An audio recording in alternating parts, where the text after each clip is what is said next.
దాదాపు ఒక 2 decades 2.5 decades మీరు అచ్చంగా ఫ్యాక్షనిజం మీద పోరాడారు. మీరు అంటే కాంప్రమైజ్ కాలే నాకు తెలిసి పరిటాల రవి కావచ్చు, జేసీ దివాకర్ రెడ్డి కావచ్చు, లేకపోతే ఇతరత్ర ఫ్యాక్షన్ ముఠాలు కావచ్చు. మీ జిల్లా వరకు మీరు చేశారు. ఆ మాటకు వస్తే రాయలసీమలో కూడా కర్బ్ చేయడానికి మ్యాక్సిమం ప్రయత్నాలు చేశారు కదా. టు స్టార్ట్ విత్ అసలు ఎందుకు మీకు అలాంటి ఆలోచన వచ్చింది? అంటే ఫ్యాక్షనిజం మీద చాలామంది వెనక్కి తగ్గుతారు కదా. ప్రభాకర్ సోదరిని ముందుకు తెస్తున్న కారణం ఏంటి? ముఖ్యంగా మాది ఫ్యాక్షన్ కుటుంబం. మా నాన్న మా తాతని ఫ్యాక్షన్లోనే చంపేశారు. ఆ డబుల్ మర్డర్ కేసు అప్పట్లో హిస్టారికల్ 63-64లో. నేను పుట్టి పెరిగింది అనంతపూర్, తాడిపత్రి ప్రాంతం నుంచి ఎడ్లనూరు పుట్లూరు ప్రాంతంలో. అది ఫ్యాక్షన్ కరడుగట్టిన ఫ్యాక్షన్ ఏరియా. తర్వాత గ్రామాల నుంచి మా ఇంటికి కోర్టు వాయిదాలకు అనంతపూర్ రావడం, హాస్పిటల్కి ఆ జనాలు ఈరోజు వాయిదా ఉన్నాయని చెప్పడం, ఇదంతా చూసాం. చూసిన తర్వాత ఆ గ్రామాల్లో కూడా కొంత పోయాం. సో ఫ్యాక్షన్కి అంటే హత్యకు ప్రతి హత్య, దాడికి ప్రతి దాడి, ప్రతీకారహత్య ఇవి రగిలేటువంటి సందర్భంలో మా తాత చంపిన దాంట్లో ప్రధాన ముద్దాయి అయినటువంటి వ్యక్తి, ఆయన పేరు నారాయణ రెడ్డి గారని ఆయన పేరు. ఆయన సెల్ఫ్ సూసైడ్ వెపన్ కాల్చుకొని చనిపోయాడు. చనిపోతూ ఒకటి డైయింగ్ డిక్లరేషన్ రాశాడు.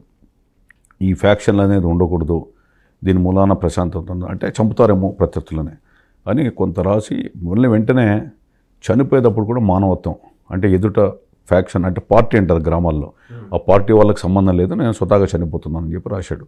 ఆ డైయింగ్ డిక్లరేషన్ నాకు దొరికిన తర్వాత చూసి నారాయణ రెడ్డి ఆయన రాసింది, చనిపోయింది.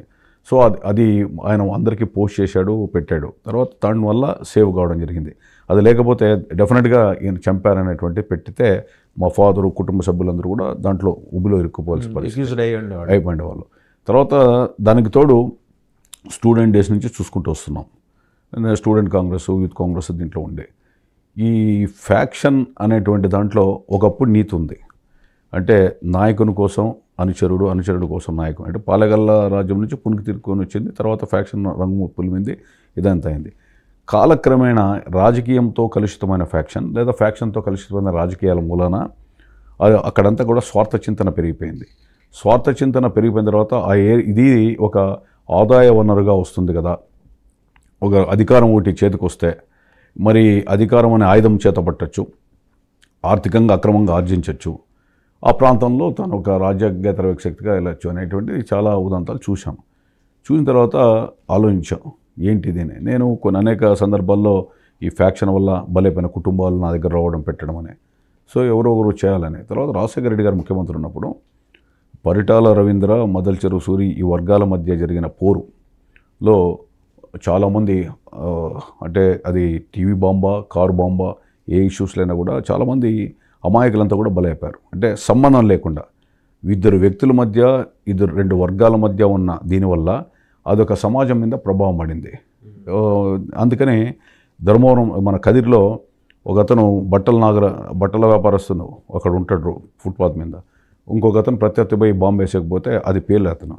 అదేవిధంగా ముద్దునూరు, కడప జిల్లా, ఇట్లా చాలా చోట్ల తాడిపత్రి ప్రాంతంలో ఇద్దరు నేతల మధ్య ఉన్న ఫ్యాక్షన్ వలన పార్కులో బాంబులు పెట్టింటారు, పోలీసుల దాడి జరుగుతుందని. ఆదివారం రోజు బడిపిల్లలు పోయి బంతులాట ఆడుకుందామంటే బంతి ఏం తీసుకుని వస్తే పేలుతాయి.